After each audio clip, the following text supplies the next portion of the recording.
Me toca continuar con Esdras 3 del 7 al 13, pero antes de eso vamos a orar para que sea Dios quien mediante su Espíritu nos guíe y bueno, pueda dar palabra, ¿verdad?, para poder transmitirle a ustedes. Amado Señor, en esta hermosa mañana quiero agradecerte, Padre, primeramente por la vida de mis hermanos que el día de hoy está en su corazón estar aquí para venir a alabarte, a adorarte, Señor, y a escuchar de tu palabra. Gracias, te suplico que tu Espíritu pueda tocar sus corazones, pueda ser receptivo a lo que el día de hoy se hablará. Y a su vez también, Señor, suplicarte por este humilde servidor, que el día de hoy está aquí como portavoz para explicar tu palabra, Señor. Ayúdame a ser claro hacia mis hermanos para que se pueda entender lo que el día de hoy se hablará, Señor. Utilízame como mejor quieras, Señor. Gracias por el privilegio que tengo de estar aquí al frente. Por favor, te imploro, te suplico que nos ayudes en el nombre de Jesús. Amén. Ok, hermanos, quien estuvo hace 8 días, ¿recuerdan qué vimos? Esdras 3, ¿de qué estaban hablando o de qué se estaba hablando? ¿De qué? Ok, era necesario estar el altar, ¿verdad? Pero ¿por qué fue necesario primeramente estar el altar sin el templo? ¿Sale? Era necesario, ¿por qué? Porque recuerden que el pueblo de Israel tenía que hacer un holocausto, ¿no? Sacrificio. Era necesario porque se necesitaba el perdón de sus pecados. Ajá. Por eso era necesario primeramente el altar antes que el templo. Necesitaba que el pueblo de Israel se arrepintiera de lo que estaba haciendo. Recuerden que los saca del cautiverio, bueno, de la esclavitud que estaba. Entonces era necesario realizar sacrificios para el perdón de sus pecados. Es por eso que primeramente se nos habla o se nos nombra el tema de los sacrificios, el holocausto, antes que el templo. Si vemos bien y vamos a las escrituras, recuerden que David, él quería hacerle un templo precioso a nuestro Dios. Sin embargo, el profeta Natán se le presenta y le dice: no es tiempo, aún no. Va a haber un tiempo, sí, pero no es contigo, sino con tu descendencia. Dice, va a reafirmar a tu descendencia, en este caso es Salomón, y él será quien realice el templo. No fue David. David tenía ese deseo, David tenía ese anhelo de hacer el templo, porque ya estaba el holocausto, ya estaba. Sin embargo, él decía: ¿cómo podemos tener a nuestro Dios así en tiendas de campaña? Y el profeta Natán le dice: todo el tiempo ha estado así. Desde Moisés, dice, ha estado en tiendas de campaña. Nuestro Dios es lo que dice: tú preocúpate por estar bien y tu hijo será quien realice el templo. Entonces, ahí vemos esa parte, que no era necesario estar el templo. Entonces es por eso que lo primero que realizan es un altar, ¿vale? El altar era necesario antes que el templo. Entonces eso fue lo que se vio hace 8 días, ¿sale? El día de hoy estaremos hablando acerca de la reconstrucción del templo.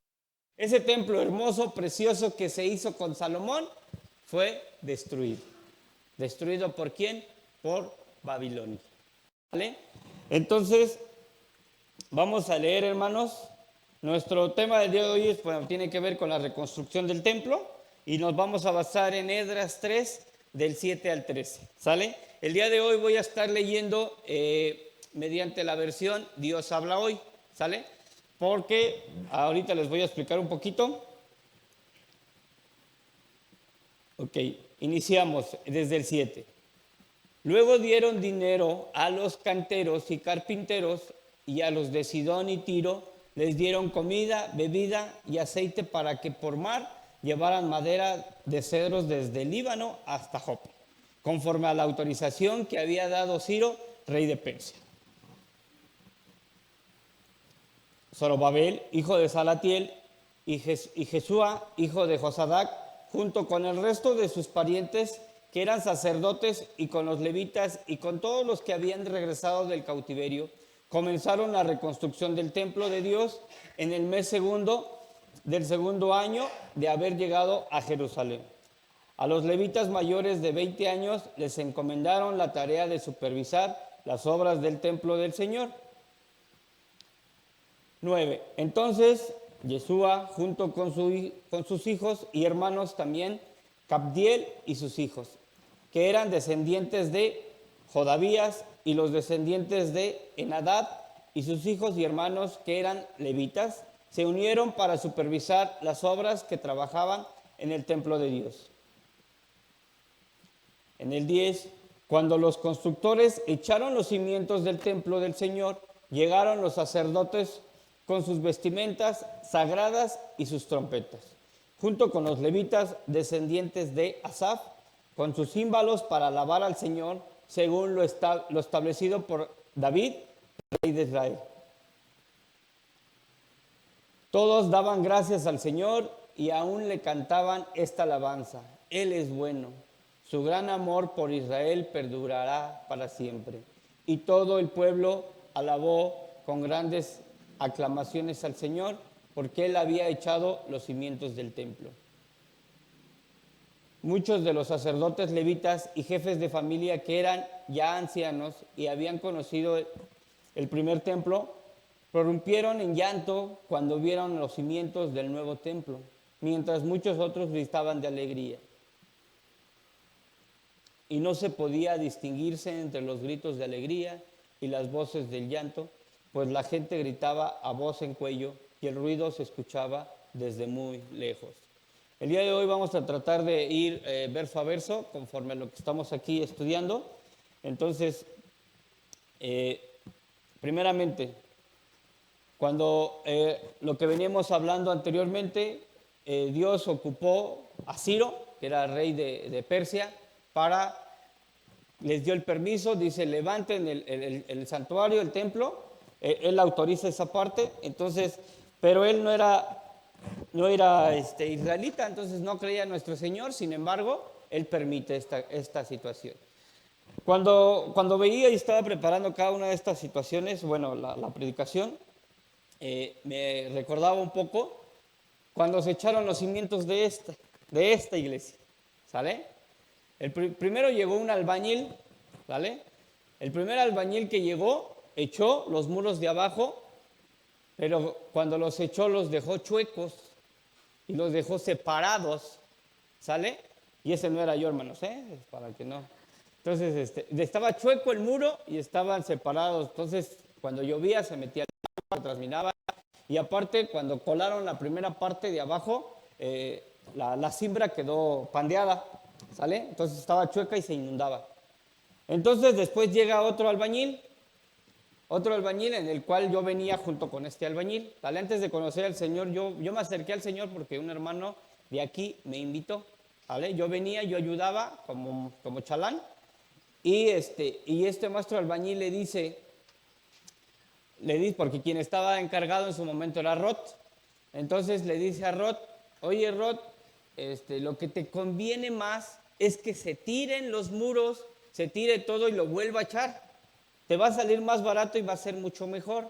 Y Rod dijo: ya ven cómo habla Rod, ¿no? No, chico, ya así, detállalo. Dice: pero el detalle te va a salir más caro y tengo que arreglar todo. Dice: no importa, arréglalo.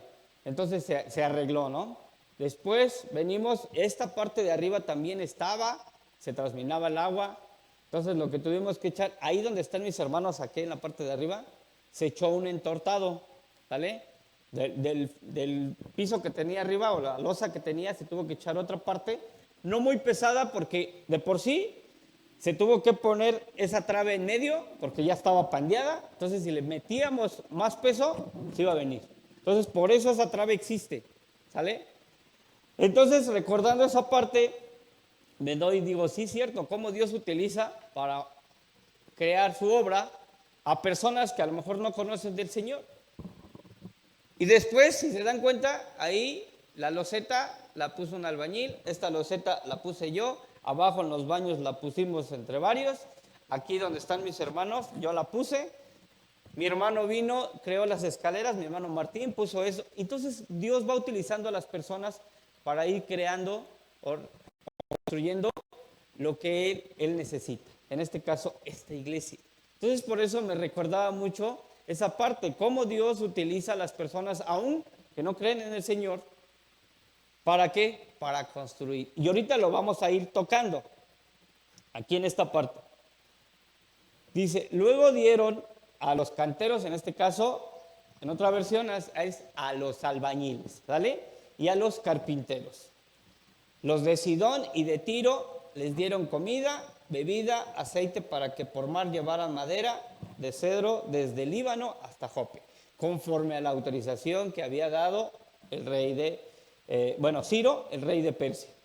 En este caso estamos viendo que utiliza a albañiles y a carpinteros, pero también utiliza ¿a quién? A los de Sidón y a los de Tiro, ¿vale? Recordemos que los de Tiro, o el rey de Tiro, tenía una buena relación ¿con quién? Con David. Eran ahí cuates, se reunían, yo me imagino, se reunían ahí, se echaban su vinito de uva o sus agüitas, no sé qué tomaban en esos tiempos. Pero se reunían y el rey de Tiro era muy allegado a David y es por eso que dice, ahí está mi gente a tu disposición. ¿A quién? En este momento a Zorobabel, ¿sale? Aquí lo que podemos ver, y esto lo vamos a encontrar en Primera de Reyes 5, del 5 al 6, vemos, por lo tanto he decidido construir un templo al Señor mi Dios, conforme a la promesa que él le hizo a David, mi padre, cuando le dijo que su hijo, a quien él haría reinar en su lugar, sería quien construiría un templo en su honor. Ordena pues que me corten cedros del Líbano, mis servidores ayudarán a los tuyos y yo te pagaré lo que me pidas como salario de tus servidores, pues tú bien sabes que ninguno de nosotros sabe cortar madera como los sidonios. ¿Quién está hablando aquí? Salomón. Salomón le está diciendo, oye, préstame a tu gente, porque ellos son buenos cortando madera. ¿A quién? A los de Sidón. Entonces, recordemos que no todos los de aquí sabemos hacer todo, hermanos. Por eso luego vamos a utilizar gente que no conoce del Señor. ¿Para qué? Para que venga a hacer trabajos. ¿Vale? ¿Por qué no? Qué bueno que todos supiéramos de todo, ¿verdad? Pero no es así. Ahí el que se ha esforzado un poco, mi hermano Martín, en tratar de aprender de todo, pero no, ¿verdad? También le fallan algunas cosas y pues bueno, yo igual y creo que muchos de aquí. Creo que cada uno conoce sus dones, pero esos dones deberían de estar dispuestos ¿para qué? Para el servicio del Señor. Eso debería ser, cada uno aporte sus dones ¿para qué? Para el servicio del Señor. Entonces, vemos un poquito más adelante.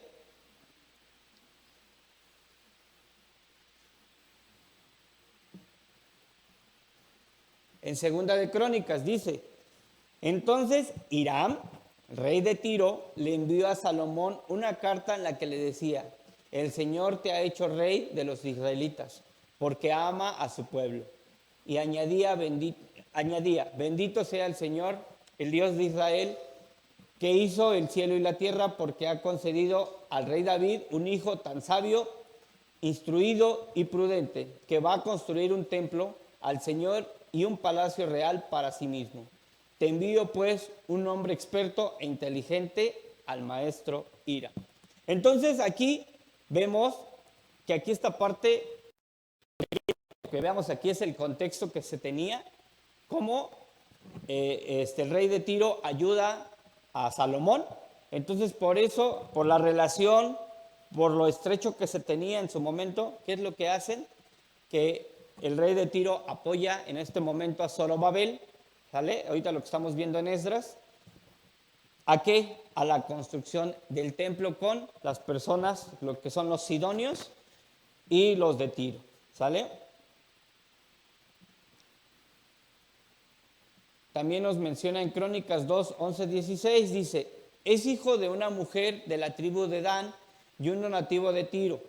Es experto en el trabajo de oro, plata y bronce, hierro, piedra, madera, tela de púrpura y morada, lino, tela roja y en grabados de toda clase de figuras, y sabe realizar toda la clase de diseños que se le encargue en compañía de tus peritos y de los que tenían tu padre David, mi señor.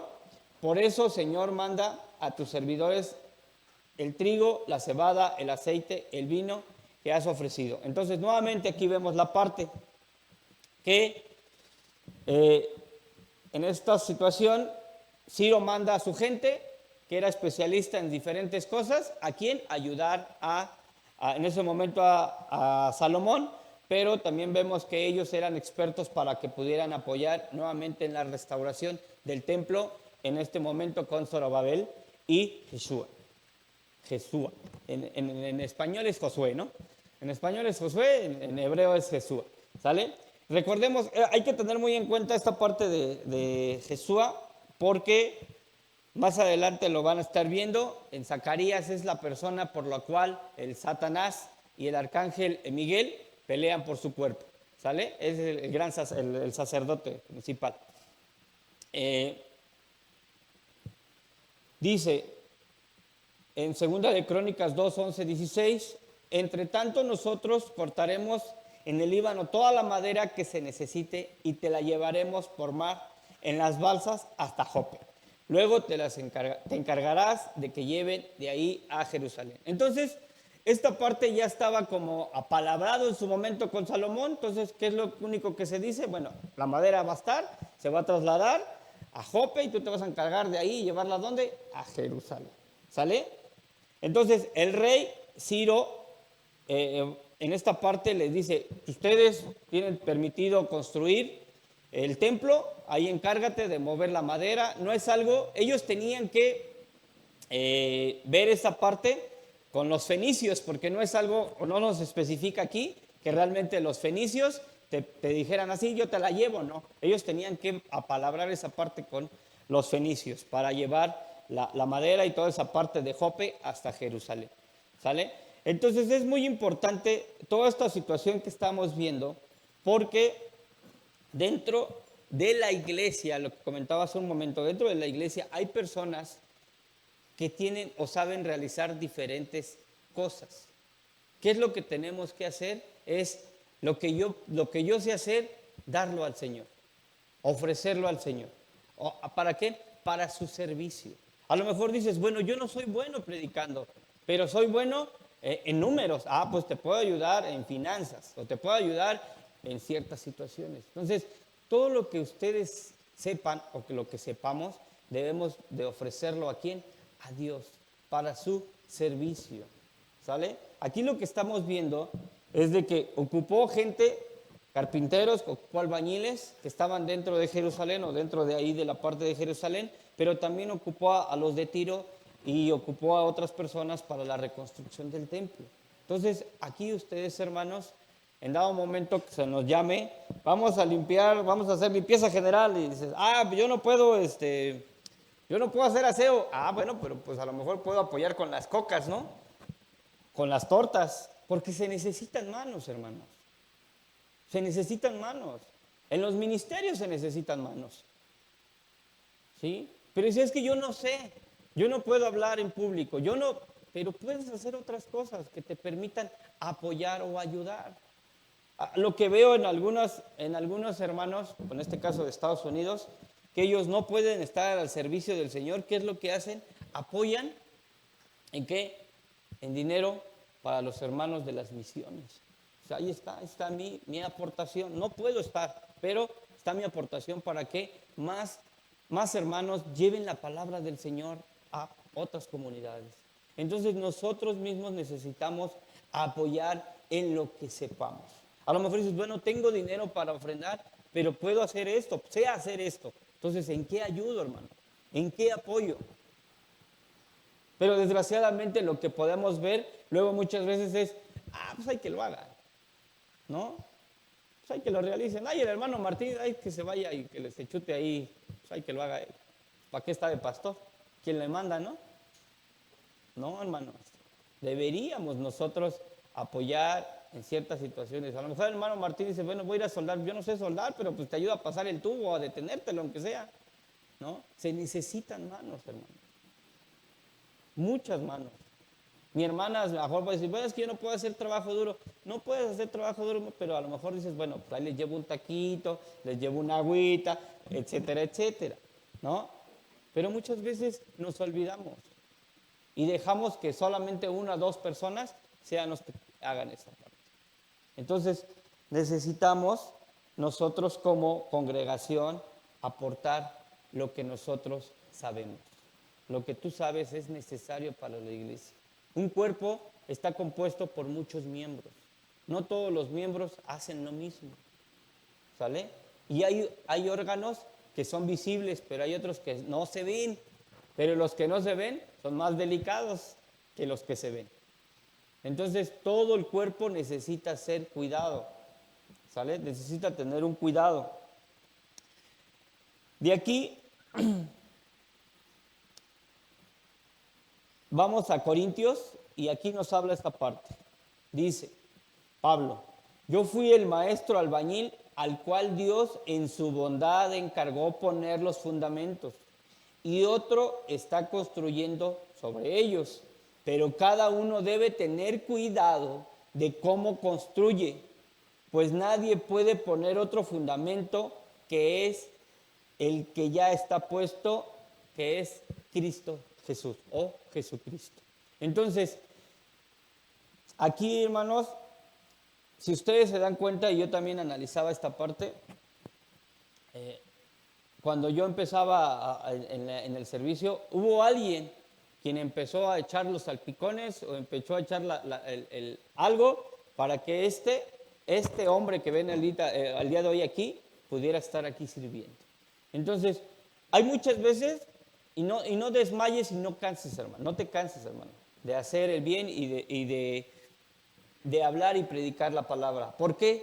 Porque en su momento Dios dará el fruto. En su momento Dios será, a lo mejor tú dices, bueno, pero es que yo le hablo al hermano y le hablo a la hermana, le predico y no entiendes, hermano, no entiendes, hermana, ¿por qué? ¿Por qué sigue en su camino rebelde? ¿Por qué sigue haciendo eso? Porque a lo mejor no te toca ver a ti la construcción de ese templo. Tú encárgate de echar los cimientos. Y a su momento, a lo mejor sí lo vas a ver, a lo mejor y no. Como en este caso, David quería ver ese templo, no lo pudo ver, pero su hijo fue el encargado de crear ese templo.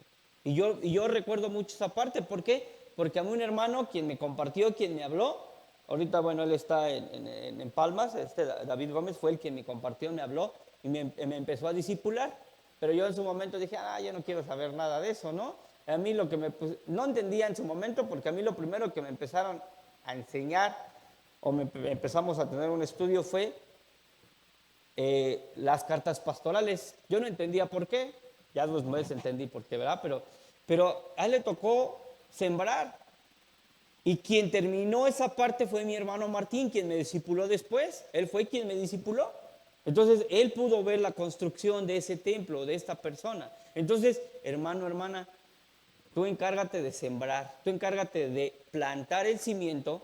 Si no ves la obra, créeme que Dios la va a terminar. Eso es una promesa que el Señor dice. ¿Sale? Lo que empezó la buena obra la va a terminar hasta la venida del Señor. No te canses, hermano. A lo mejor tú dices, bueno, pues ya mi obra va a estar ya cuando venga el Señor. Pues qué bueno, gracias a Dios. Pero va a estar, hermanos. ¿Sale? Va a estar esa obra construida. Entonces necesitamos nosotros plantar los cimientos, encargarnos que los cimientos sean buenos. Ahorita que veo esa parte de los cimientos me acuerdo mucho de ahí por donde mi suegra echaron una barda, pero no le echaron cimientos, sino le echaron castillos. Y yo le dije, oye, ¿por qué no le echas castillos? No, pues nada más va a ser así, nada más. Ahorita tú ves la barda y nada más le echa un aire así, los niños se reca tantito y se cae esa cosa, ¿no? Pero muchas veces, y me recuerdo que muchas veces dentro de la iglesia estamos así. Que muchas veces a lo mejor tú piensas que porque ya está la barda, ya está bien. No, hermano, necesitamos cimientos, porque los cimientos son muy importantes. Si no están los cimientos bien, eso se viene abajo. Viene cualquier aire y lo tira. Viene cualquier prueba y se viene para abajo. Necesitamos que los cimientos sean buenos desde un inicio. ¿Y cuál es el fundamento? Jesús. Jesús es el fundamento. ¿Vale? Nosotros, cuando vemos esta parte es algo paradójico porque dice, debemos ser piedras del edificio, pero al final nosotros somos quien construimos también este edificio. Y debes de tener cuidado de los fundamentos o de lo que realmente estás escuchando, viendo, para que no te contamines. Tu fundamento es Jesucristo. Ya. No empieces a ver otras cosas. Luego nos metemos en el YouTube se meten en el YouTube y empiezan a analizar a ver a este, y empiezan a llenar su cabeza de tanta cosa que después esa parte les causa confusión. Entonces tu fundamento es Jesucristo, hermano. Ese es tu fundamento principal. ¿Sale? Continuemos. Y dice aquí en 1 de Pedro 4, del 4 al 6. Aquí lo estoy haciendo en Nueva Traducción Viviente. No es de extrañarse que sus amigos de la vieja vida se sorprendan de que ustedes ya no participan en las cosas destructivas y descontroladas que ellos hacen. Por eso los calumnian, pero recuerden que ellos tendrán que enfrentarse con Dios, quien está listo para juzgar a todos, tanto a vivos como a muertos. Por esta razón, la buena noticia fue predicada a los que ahora están muertos. Aunque fueron destinados a morir como toda la gente, ahora vivirán para estar siempre con Dios en el Espíritu. Entonces, hermano, muchas veces nos extraña toda esta parte de la vieja vida, o muchas veces quieren regresar a la vieja vida, o recordamos la vieja vida. Y bueno, no quiero ser, diría mi hermano que predicó hace 2 semanas, no quiero dar un spoiler de lo que voy a hablar ahorita, pero bueno, para que vayamos ahí analizando y viendo esta parte. Vamos, continuemos. Dice, Zorobabel, hijo de Salatiel, y Jesúa, hijo de Josadac, junto con el resto de sus parientes que eran sacerdotes, y con los levitas, y con todos los que habían regresado del cautiverio, comenzaron la reconstrucción del templo, que Dios, en el mes segundo del segundo año de haber llegado a Jerusalén, a los levitas mayores de 20 años, y encomendaron la tarea de supervisar la obra del templo del Señor. Ok, vamos a ver esta parte. En Esdras 5:16 dice, fue entonces cuando Sesbazar llegó y echó los cimientos del templo de Dios en Jerusalén. Desde entonces se está construyendo, pero no ha sido terminado todavía. Aquí nos habla acerca que fue en el segundo año, en el segundo reinado de Ciro, rey de Persia. Entonces vemos esta parte, que aquí Sesbaz, esto, si ustedes recuerdan, se fue hablado en el primer capítulo de Esdras. ¿Quién era esta persona? Sesbaz. ¿Quién recuerda quién era Sesbaz? ¿Recuerdan quién era? Se habló en Esdras, hermano. Bueno, Sesbaz era el gobernador que estaba a cargo ahí en Jerusalén. ¿Sale? Él llega y, órale, echan los cimientos. ¿Sale? Aquí se nos habla que es en el mes segundo, o en el segundo mes. Espérenme tantito, no me quiero chamuscar.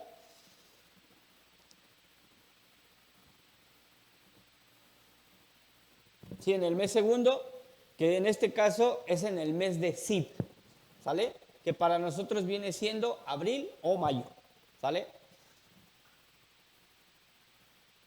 ¿Y esto dónde lo podemos ver?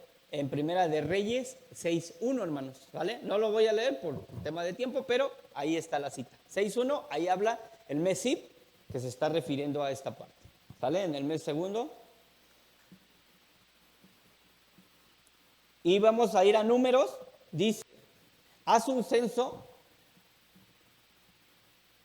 por orden de clanes y familias de los levitas descendientes de Ketat, que estén entre los 30 y los 50 años de edad y que sean aptos para el servicio de la tienda del encuentro. Aquí hay que ver una parte. Aquí, si ustedes recuerdan, ahorita en el 8 dice que personas mayores a ¿qué? A 20 años de edad, ¿vale?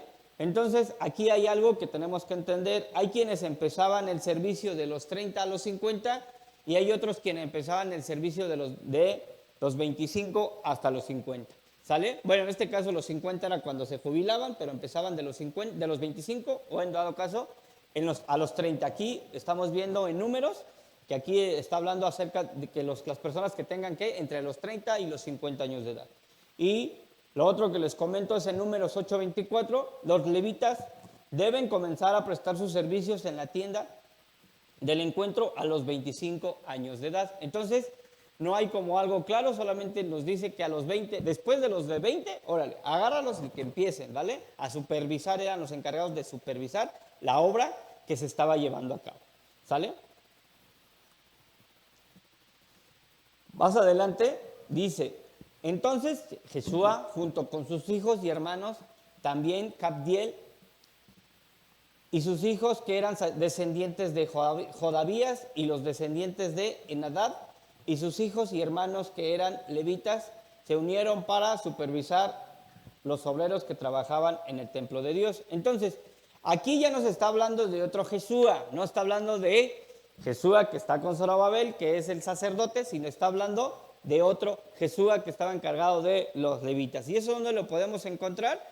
Si ustedes van, o si estuvieron atentos hace 2 semanas, en Esdras 2, recuerden que pues habían muchos Jesúas, habían muchos Pedros, habían muchos tales y tales, ¿no? Entonces aquí está hablando de 2 Jesúas, este es otro Jesúa, ¿sale? Y esto lo vemos aquí, los levitas descendientes de Josué, aquí es en Dios habla hoy, y de Camdiel, que a su vez eran descendientes de Jodabías, 74. Entonces aquí estamos viendo a este Josué, y al otro Josué que estábamos hablando con Zorobabel, eso lo encontramos en el 38, igual aquí en Esdras 2, 38. Él era parte del sacerdocio, ¿sale?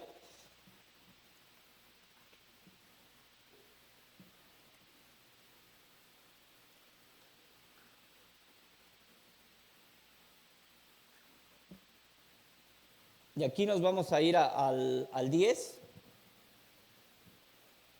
Dice, cuando los constructores echaron los cimientos del templo del Señor, llegaron los sacerdotes con sus vestimentas sagradas y sus trompetas, junto con los levitas descendientes de Asaf, con sus címbalos para alabar al Señor, según lo establecido por David, rey de Israel. Aquí es algo muy importante, ¿vale? Muy importante porque de aquí le pude haber sacado mucho más jugo, pero por el tema de tiempo ya no me da. Pero está tan hermoso esta parte. Esto y lo demás, bueno, todo es importante, pero esto me llenaba y me cautivaba mucho esto que leía. Vamos a ver. Primeramente dice, llegaron los sacerdotes con sus vestimentas sagradas y sus trompetas junto con los levitas. Vamos a ver esta parte. Dice que esto lo vamos a encontrar en Números. Vamos a ver, los encargados de tocar las trompetas, ¿quiénes eran? Los sacerdotes, los descendientes de Aarón, que estas serán para ustedes una ley permanente. Entonces nadie podía tocar las trompetas, sino ¿quiénes? Los sacerdotes. En Éxodo 28:40, vamos a ver, dice, los hijos de Aarón, hazles túnicas, cinturones y turbantes que les den resplandor y belleza. Estos eran las vestimentas que tenían que portar los sacerdotes. Entonces, mi hermano, mi hermana, el día de hoy que estás aquí, ¿te trajiste la ropa de gala? ¿Esa es la que ocupas cuando vas a una fiesta? ¿Y? Qué bueno, bendito sea Dios. ¿Por qué? Porque la palabra de Dios nos dice más adelante, y vamos a ver, dice que nosotros somos real sacerdocio, pueblo santo escogido por Dios. Entonces, ¿qué es lo que tenemos que utilizar cuando vienes a alabar al Señor? Lo mejor, hermanos. Dices, bueno, es que no tengo ropa de marca. Pues bueno, ven pulcro, ven bien. ¿Sale? Limpio, bañadito, aperjumado. Si no tienes, tráete un limón ahí, aunque sea, ¿no? Lo que encuentres, a que no vuelas ahí feíto. ¿Sale? Debes de venir bien. ¿Por qué? Porque somos real sacerdocio. Y aquí dice, aquí nos dice que se vestían de túnicas, cinturones y turbantes que les dieran ¿qué? Belleza, resplandor. Yo por eso de aquí ahorita me voy a la boda. ¿No me quieren acompañar? Vamos a las bodas del Señor, las bodas del Cordero del Señor. Entonces, debes de venir bien o debemos de venir bien, hermanos, cuando vienes a alabar al Señor. No lo que encuentres pues esto, chanclas, tenis, lo que sea. Bueno, puedes venir con tenis, estoy diciendo que no, pero debes de venir lo mejor, ¿vale? ¿Por qué? Porque es un día que vas a alabar al Señor, ¿vale? Bien lavadito tus dientes, bien lavadito tu cara, porque hay a lo mejor quien se le acabe el gas, pero dices, bueno, pues, si quiero ir a la iglesia, bueno, pues te echas una enjuagada aunque sea y ya, ¿no? Pero vienes, pero debes de venir bien, ¿no? Como los franceses, échate un chorro de perfume aunque no te bañes, ¿no? Exacto, un salivazo así, ¿no? Entonces, hermano, debes de venir bello, con ese esplendor que solamente Dios te puede dar, ¿sale?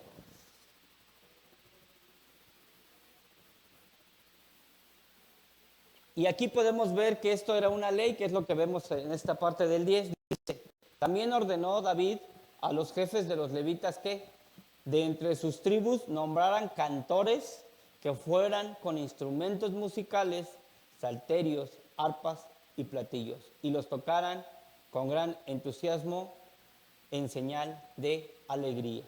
Entonces, de esta parte, ya desde David les decía, escoge personas, ¿para qué? Para que toquen instrumentos musicales, salterios, arpas, guitarras, trompetas, todo, ¿sale? Entonces, ¿y qué? Que lo hagan con entusiasmo y en señal de alegría. Entonces, es muy importante, hermano, que cuando tú vengas, le vengas y le cantes con todo tu ser. Con todo tu ser, hermano. No sé, porque a lo mejor estás cantando aquí, ¿no? Yeshua, Yeshua, pero tu mente está pensando en la tanda, o el Electra, o otra cosa, hermano. ¿Sí? Debemos de estar enfocados en lo que estás. Porque hay muchas veces que estamos o cantamos, pero sin el consentimiento de lo que realmente estamos cantando, hermano. ¿No? Y ahorita, le digo, al ratito, ahorita lo voy a retomar, pero vemos esa parte. Cuando vengas, cántale con alegría, hermano. Bien presentable, ¿sale? Algo que aquí nos llevamos es eso. Eres real sacerdocio, ven bien presentable. ¿Sale? En la semana estuvimos hablando, hermanitos, que veíamos esa parte y le tocó a mi hermano, creo que Román. Gracias a Dios por tu vida y la de Javi, porque te puedo ver ahorita dirigiendo, hermano. Y a Román que daba una enseñanza y me daba mucha alegría porque algo que veíamos era acerca de las modas, como muchas veces las modas las queremos traer a la iglesia. En una ocasión yo estaba tocando la guitarra, bueno, cuando me tocaba ser parte de la alabanza, y ese día yo me acuerdo que venía bañado, venía con una camisita, unas botitas, pero traía mi pantalón roto, o mis pantalones rotos. Y me dijeron, oye, ¿por qué traes tus pantalones rotos? Y yo le dije, pues es la moda, hermano. Y chanclas, bueno, pues ya, ¿qué les cuento, no? Pues ya hubo la regañiza, pero después Dios, gracias a Dios por eso, porque me dio el discernimiento para poder hacer lo correcto y de cuando estoy aquí en la iglesia venir lo mejor presentable y más cuando me estoy aquí enfrente, ya sea dirigiendo, ya sea cantando en alabanza o predicando, venir lo más correcto posible. ¿Por qué? Porque es algo de un servicio presentable al Señor, no tanto para los hermanos, para el Señor. ¿Vale? Por eso no pienses porque es moda, lo quieras implementar aquí en la iglesia. Eso no debe de ser. Por eso muchas iglesias están llenas de modas ahorita. Por eso en muchas iglesias ahorita están llenos de lesbianismo, homosexualismo, personas que se casan 1, 2, 3 veces, 4 veces y el mismo pastor los está casando. ¿Por qué? Porque es una moda, porque en el mundo se hace. Entonces aquí pues, también lo podemos hacer, ¿verdad? No. Es una moda que no lo tenemos que traer. Las modas no se tienen que traer a la iglesia. ¿Sale? Al contrario, nosotros tenemos que ser luz y sal para los del mundo. ¿Sale? Entonces, vamos a seguir. Todos daban gracias al Señor y y a una le cantaban esta alabanza: Él es bueno, su amor por Israel perdurará para siempre. Y todo el pueblo alabó con grandes aclamaciones al Señor, porque Él había echado los cimientos del templo. Aquí vamos a ver esta parte. Y normalmente esto en Crónicas dice, 16:34, den gracias al Señor porque Él es bueno, porque su amor es eterno. Después en Crónicas vamos a encontrar esta parte, segunda de Crónicas 5:13. Ay, perdónenme, hermanos. Entonces todos unidos se pusieron a tocar las trompetas y le cantaban a una voz para alabar y dar gracias al Señor, haciendo sonar las trompetas, los platillos y los otros instrumentos musicales mientras se les cantaba: alaben al Señor porque Él es bueno, porque su amor es eterno. Y así lo vamos a encontrar en muchos otros pasajes. No los tengo aquí, pero están las citas: Salmos 105, Salmos 106:1, Salmos 107:1, Salmos 118:1, Salmos 136:1, etcétera, etcétera, etcétera. Van a escuchar este canto. Porque Él es bueno, su amor es eterno. Eso es lo que nosotros tenemos que cantar. Porque Él es bueno y su amor es eterno. Y bueno, le voy a adelantar un poquito. Por el tema del tiempo les comento. Muchos de los sacerdotes levitas y jefes de familia que eran ya ancianos y habían conocido el primer templo, prorrumpieron en llanto cuando vieron los cimientos del nuevo templo, mientras muchos gritaban de alegría. Entonces, podemos ver dos contrastes, ¿no, hermanos? Los que veían por primera vez los cimientos que se estaban echando, cantaban de alegría, se gozaban porque se estaba haciendo y gritaban esta alabanza: porque Él es bueno, su amor por Israel es para siempre. Y eso era causa de alegría porque Dios estaba haciendo eso. Pero ¿qué pasaba? Dice, con los que ya eran más ancianos, que vieron la primera construcción del templo que hizo Salomón, ¿qué es lo que pasaba? Lloraban.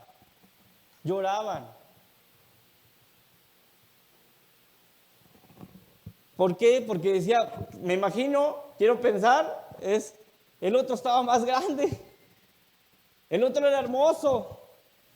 Y aquí ahorita, ¿qué es lo que estamos haciendo? Mira. Pero eso, ¿qué pasó? ¿Por qué fue eso, hermanos? Por su pecado. Entonces, mi hermano, mi hermana, el día de mañana que Dios derribe tu templo que tienes, alégrate. Sí, a lo mejor vas a llorar, pero alégrate. Y siempre dentro de esta parte, cuando hay la destrucción de tu templo antiguo, va a haber lloro, pero también va a haber alegría. Va a haber lloro y alegría. Pero si el día de hoy, hermano, te estás llorando porque ya no te invitan a las fiestas, híjole, quisieras regresar a tu antiguo templo. Ay, es que antes sí me invitaban, es que antes sí me llamaban mis amigos, es que antes, Dios está haciendo una nueva construcción en ti, en mí. Debes de alegrarte, hermano. Debes de alegrarte porque los cimientos ya están o ya se están haciendo. ¿Para qué? O ya a lo mejor ya está preparando la mezcla, ¿va? Para echar esos cimientos. Pero créeme que esos cimientos van a estar más fuertes que los que habían en tu antiguo templo. Y Dios va a derribar ese templo si tú no te arrepientes de tu pecado. Si yo no me arrepiento de mi pecado, Dios va a derribar. Y algo que yo ahorita cantaban y me daba mucha alegría y me daba mucho gusto, a mí esa parte es, estamos pasando por situaciones, sí, mi familia y yo, sí, pasamos, pero le agradezco a Dios por la prueba, le agradezco a Dios por las tribulaciones, porque es cuando yo mismo me refugio en el Señor. Es cuando yo canto alabanzas de alegría, es cuando yo canto y más me acerco al Padre y dependo del Padre. Ya no dependo de mi fuerza, porque cuando dependo de mi fuerza, todo se viene abajo. ¿Qué es lo que pasó con David? Cuando David pecó era cuando más confianza tuvo. Él venía de derrotar a los jebuseos, venía de derrotar a los filisteos, venía de derrotar a los amorreos, etcétera. Se confía. El día que tenía que salir a la guerra no sale. Dice que estaba en su lecho de descanso. Porque pues, él también tenía descanso, ¿verdad? Dice que descansó. Estaba despertándose como a las 7 de la tarde, más o menos, porque la Biblia así lo dice. Dice que cuando salía el sol, bueno, se quitaba el sol y se ponía, bueno, era como las 6, 7 de la tarde de aquel lado. Dice que va y se asoma, ¿no? ¿Y qué es lo primero que ve? Todo lo que ya sabemos, pero fue en un proceso de confianza. Porque David dependía mucho de Dios, sí. David oraba, cantaba, consultaba al Señor si tenía que ir o no. Pero en ese momento de confianza es cuando fue y entró el pecado. Y es por eso que nosotros, yo le doy gracias a Dios en estos momentos, por el proceso, por la tribulación, por la prueba. ¿Por qué? Porque es cuando yo más me refugio en el Señor. Es cuando más yo consulto al Señor, es cuando pido la dirección, es cuando estoy sujeto a Dios. Porque si no, hago lo que yo quiero, hago mi voluntad y no hago la voluntad del Señor. Entonces doy gracias a Dios por eso, porque lo que cantábamos, pero muchas veces no queremos pasar por la prueba. Pero dice que es necesaria la prueba para que seamos probados, necesitamos pasar por fuego para que Dios nos pula y nos deje bien hermosos.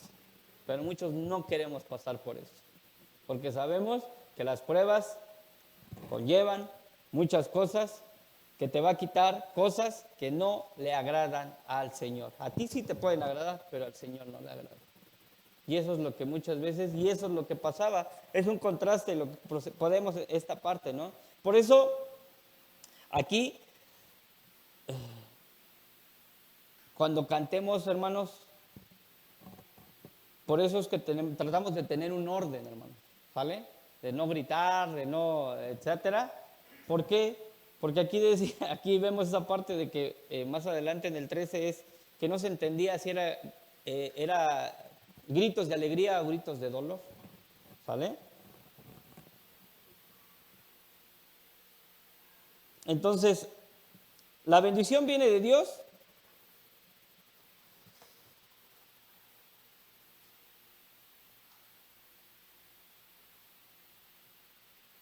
Entonces,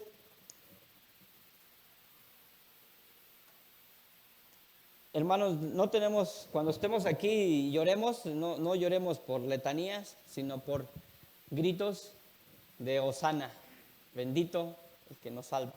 Por eso tendríamos que estar cantando. No porque, ay, es que estoy llorando, vienes y cantas y te recuerda algo porque estás pasando por un proceso, ¿no? Muchas veces y eso te recuerda y por eso lloras. No, la alabanza, si entendemos el sentido de la alabanza es agradecimiento al Señor. Agradecimiento por lo que Él hace, por lo que está haciendo y por lo que hará. Eso es por lo que tenemos que dar alabanza, ¿sí? Y sí, a lo mejor vas a llorar, hermano, pero tu llanto debe de ser de agradecimiento por lo que Dios hizo o por lo que Dios hace. Tu oración debe ser expresada de necesidad y dolor. ¿Qué necesitamos de Dios? No tiene que ser un acto religioso, no nada más orar por orar, sino que dentro de tu oración tiene que venir esa parte, la necesidad, la dependencia, la alabanza de Dios. Tu estado de ánimo no tiene que ver con las circunstancias, tu estado de ánimo tiene que ver de la dependencia de Dios. Tu alegría tiene que ver con la dependencia de Dios. Y todo lo que nosotros el día de hoy estamos cantando, alabando al Señor, por la dependencia y porque Dios es bueno. O sea que mi hermano, antes de levantar tus manos, primero que tu corazón esté levantado al Señor. Antes que tus manos, antes de que tu rostro, tu corazón tiene que estar hacia arriba. pensando en el Señor. ¿Sí? ¿Por qué? Porque luego vemos a muchos hermanos levantando las manos, pero su corazón dice, en las Escrituras nos dice, en Isaías, dice, tus labios me honran, pero tu corazón está lejos de mí. Entonces el día de hoy yo puedo estar cantando, hermano, pero mi corazón está lejos del Señor. Que eso no sea así. Que tu corazón esté cerca del Señor. Y a lo mejor puedes ver a un hermano, bueno, hay veces que yo no estoy cantando, pero por dentro estoy orando y pidiendo dirección, tanto por el que está aquí arriba, por los que enseñan. Y a lo mejor no me vas a ver, a lo mejor cantando, pero estoy en algo distinto, pensando en los hermanos. Muchas veces, yo sé que en esta iglesia no pasa, pero muchas veces vemos a hermanos que tratan de llamar la atención en esa parte, ¿no? Cuando están cantando, hasta gritan más, ¿no? Para que me escuchen, ¿no? Para que vean cómo cantas. Cantas bien desafinado, pero bueno, ya. Entonces, tu hermano, hermana, que tu corazón primeramente esté rendido al Señor. Ya vamos a terminar, hermanos. Aquí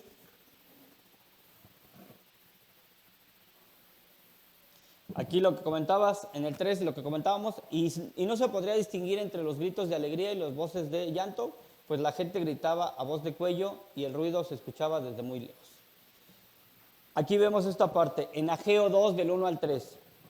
El día 21 del séptimo mes, el Señor volvió a dirigirse al profeta Ageo y le ordenó que le dijera a Zorobabel, a Josué y al resto de la gente, los que vieron el otro templo en todo su esplendor, digan qué les parece ahora. ¿No les parece que no vale nada compararlo con aquel otro?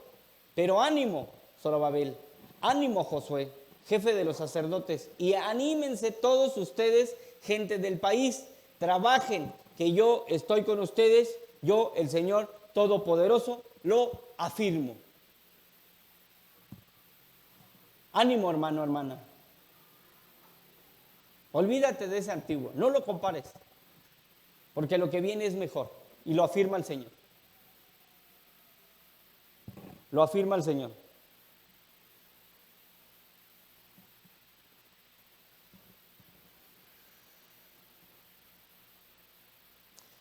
Cuando estemos, en el infierno, nadie grita de alegría, ¿o sí, hermanos? Dolor. Y esto me recuerda mucho y me da mucha paz y me conforta. Dice, en el cielo Dios limpiará toda lágrima de tus ojos. No habrá más muerte, ni dolor, ni llanto, ni habrá más dolor, porque las cosas anteriores pasaron. Entonces tenemos que tener alegría por esto que viene, porque Dios va a limpiar tus lágrimas, va a limpiar mis lágrimas, y ya no va a haber más lloro, ni lamento, ni dolor, ni muerte. ¿Sale? Cuando estemos en esa presencia, eso a mí me llena mucho de alegría esta parte. Y bueno, aquí, hermanos, en las conclusiones que tenemos, el verdadero orden, primero el holocausto, luego el templo. Primero la autoentrega, luego el cumplimiento del deber. Primero la adoración del alma, luego la obra de tus manos. El holocausto fue diseñado para representar la entrega total del adorar a Dios. Cuán adecuado era el acto, así para el pueblo recién restaurado, que recién comenzaba su vida nacional. Como es debido, comenzaron con una consagración muy solemne en toda la nación a Dios mediante los holocaustos. Entonces, hermano, primero el holocausto, después el templo, ¿sale?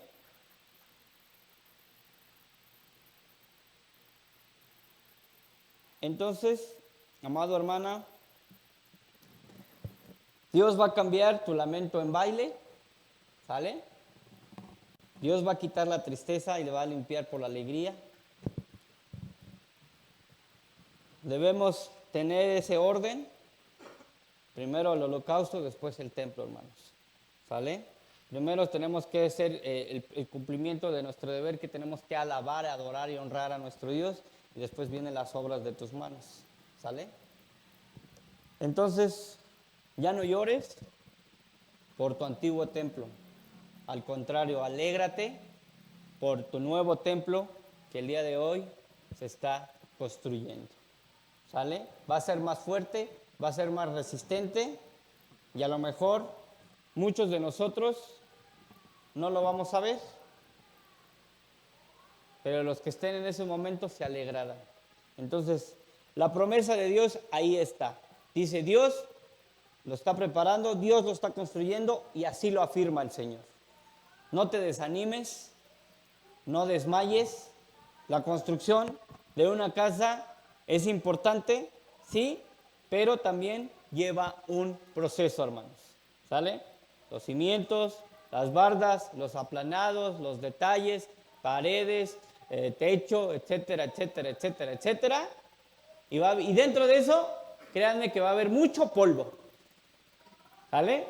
Y por más que trates de limpiarlo, más te vas a cansar. Y así es nuestra vida cristiana, hermano. Queremos tratar de limpiar ese polvo por nuestras fuerzas y más te cansas. Porque el que tiene que llegar a limpiar es Jesús. Jesús es el que tiene que llegar a limpiar tu corazón, tu mente, tu alma. Deja que Dios, deja que Jesús sea quien trabaje y deja de tú afligirte, deja de acongojarte, deja de llorar y deja que Dios obre. Algo que comentaba mi hermano Javi hace ratito, la parte de la debilidad. Y eso Pablo lo tenía muy presente. Cuando soy débil, entonces soy fuerte. ¿Por qué? Porque quien obraba era Dios y no él. Porque todo lo puedo en Cristo que me fortalece. ¿Vale? Luego esos pasajes se salen de contexto, pero quien lo fortalecía, ¿quién era? Dios. Dios era quien fortalecía. ¿Quién era el débil? Pablo. ¿Quién era el fuerte? Dios. Muchas veces tú quieres quitarle su lugar a Dios y quieres hacerte tú el fuerte y dejar a Dios y hacerlo débil, pero no vas a poder, hermano. Dios es el fuerte, Dios es poderoso y acompáñenme ahora. Amado Señor, gracias te doy, Padre, por el tiempo. Gracias por lo que el día de hoy pones en mis labios, en mi mente. Enseñar, Padre. Te suplico que seas tú con mis hermanos, Padre, construyendo ese templo que necesitamos que se derribe, Señor. Derríbalo, eso que no te agrada, Señor, pero sobre todo, consuélanos en todo momento, Señor, para poder soportar las pruebas, para poder soportar las angustias, para poder soportar cada una de las tribulaciones que se viven. Gracias, Padre. Ayúdanos a depender día a día de ti, Señor. Ayúdanos a ser más y más como tú, Jesús. Te suplico que el día de hoy esto pueda ser llevado a su vida diaria, Señor. Y que cada uno de mis hermanos pueda y entienda que la alabanza es importante porque tú eres importante, Señor. Tú eres el importante en nuestras vidas. Tú eres el principal en nuestras vidas. Ayúdanos a quitar ese egoísmo de depender de nosotros mismos y ser dependientes de ti, Señor. Gracias, te suplico por esto en el nombre de Jesús. Amén.